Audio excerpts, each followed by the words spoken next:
Manassas in Virginia, 130 years ago, the cataclysmic struggle to keep the United States together and free black slaves caught fire in two terrible Civil War battles. On this blood-soaked ground, Thomas Jackson stood like a stone wall. Stonewall Jackson, his Confederate troops repelling Abraham Lincoln's invading Northern Army. But just 4 miles away, a new invasion is planned. The Disney Corporation wants to build a new theme park to capitalize on the millions of tourists who come to see America's real history and might be tempted to pay for what historians call the Mickey Mouse version. Nobody is rich as this mouse. Protesters claim a theme park close to the battle sites is almost sacrilege. 140 of America's leading historians have joined the campaign to keep Disney out. There was enormous loss of life here. There was a tremendous clash of ideas and wills that took place in this serene agricultural landscape tucked into the foothills of the Blue Ridge Mountains.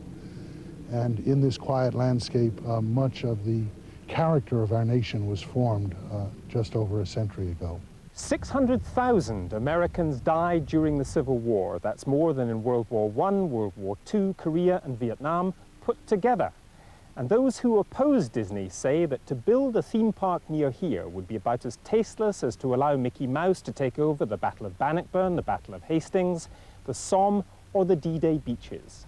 Disney responds the planned development will enhance the battle sites with historical scenes, though many historians fear the trivialization of the country's often brutal story. We're working with a number of historians and other specialists on the American experience. But one of your experts said, we're going to make people feel what it's like to be a slave. That was an unfortunate statement, wasn't it? Disney has lined up local Virginia politicians behind the theme park idea, but the federal government is being asked to review it. Washington interference in Virginia affairs, the very issue behind the Civil War. Gavin Esler, BBC News, Manassas, Virginia. A stage of the Tour de France, the world's greatest cycle race, has been held. English Civil War, the Battle of Chalgrove in Oxfordshire was an important confrontation. Little surprise, therefore, that plans to turn the 17th century battlefield into a 20th century gravel pit should be causing consternation. Opponents say it'll desecrate a site where hundreds lost their lives. Jackie Bartley reports. For these Roundheads and Cavaliers, reenacting the Civil War battles is an all-consuming passion. Last summer, an entire weekend was spent reenacting the Battle of Chalgrove, just south of Oxford. They say the battle was one of the most important in the English Civil War, when one of the top men on the parliamentary side was killed. He was John Hampden. Had he survived, many believe he would have become Lord Protector of the realm instead of Oliver Cromwell. He was far more important in this early period than Oliver Cromwell, who was only a captain of horse, whereas in today's parlance you would say John Hampden was a minister of state. To die here on the battlefield changed the course of history. Had John Hampden not died, I very much doubt if we would have had a monarchy reinstated in 1660. Only a monument bears testament to his memory today, and only local people appear to think he's a man worth remembering. In a new register to be published by English Heritage, Chalgrove is listed as a skirmish, which means it has no protection against development.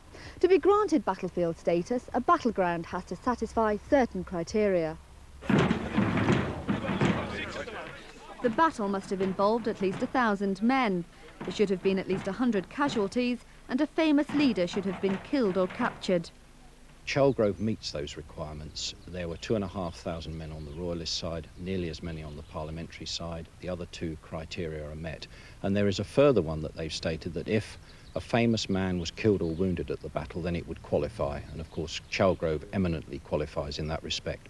The threat of the site being built upon because it has no protection has caused local uproar, but even more worrying is the excavation of a gravel pit.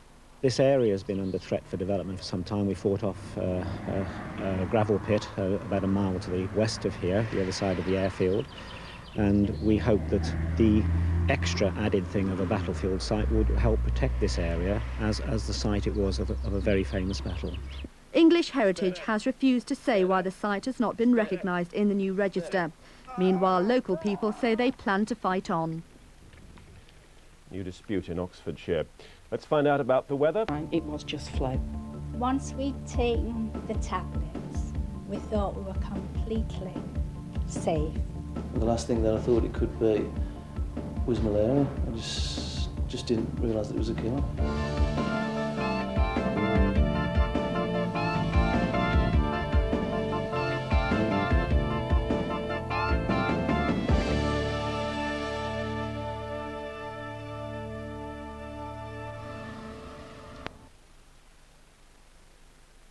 Britain's home front, a time when we pulled together. Historian Nick Taratsu argues that this idea is a myth. The British people didn't suffer in equal measure and weren't always united. He paints a picture of a country that was being pulled apart by social inequality. I've almost got sick one night on caviar. Imagine in the middle of the war. And that inequality extended to death. The government knew that in average raids, the East End would get 10 times more bombs per mile than middle-class suburbia. Myths and Memories of World War II. Next Sunday, 9:10 on BBC2. Monday night on BBC2. At 8:30, log into the net and meet Nero, the interactive robotic camera controlled through the internet. At 9, the Music Biz explores the $30 billion business of music. It seems like it's going to be a very prosperous year. The business of the music business is business, not music. God bless rock and roll. And at 10 to 10, highlights from the first day at Wimbledon. That's Monday night on BBC2. Where can you find an expert on John Lennon at this time of night? The correct answer, Mastermind on BBC1 now. Beginning a short season of classic westerns now on BBC2, an outstanding piece of film history from director Sergio Leone. Starring Henry Fonda and featuring a score by Ennio Morricone, the widescreen presentation of Once Upon a Time in the West.